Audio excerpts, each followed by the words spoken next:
Monsoon की बारिशें, कहीं बारिश होने से कबल ही बिजली का गायब हो जाना तो कहीं इंतज़ार करते करते बिजली की राहें तकते रहना। बारिश कुछ देर बरसी तो इंतज़ामिया के दावे धरे के धरे रह गए।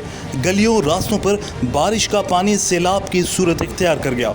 हैदराबाद के अक्सर इलाके कीचड़ और बरसाती गटरों के पानी से भरे हुए और मवेशी मंडियां गलियों में लगना मामूल बन गया, जिसके बायस अवाम को काफ़ी मुश्किलात का सामना हो रहा है। जबकि हिस्को इंतजामिया की लापरवाही के सबब और बारिश का पानी जमा होने की वजह से हैदराबाद के इलाकों में कई वाक़यात भी रोनुमा हुए, जहां करंट लगने से शहर हैदराबाद के लोगों के मवेशी भी हलाक हुए और LD pumping station unit number 10 Latifabad के HT पोल में 4 कोर केबल जलकर राख हो गई।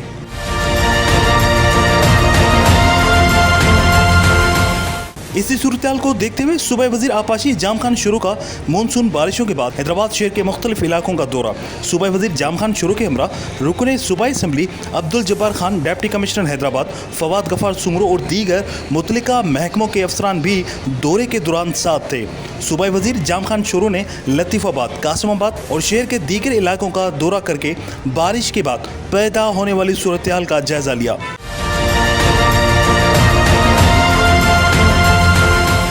दूसरी जानिब हैदराबाद में होने वाली बारिश के बाद ज़िले इंतज़ामिया भी हरकत में आ गई।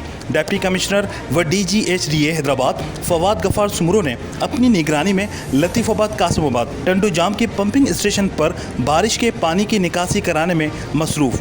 पंपिंग स्टेशन पर स्टैंड बाय जनरेटर भी मौजूद ताकि हैस्को की गैर एलानिया लोड शेडिंग से काम ना रुक सके।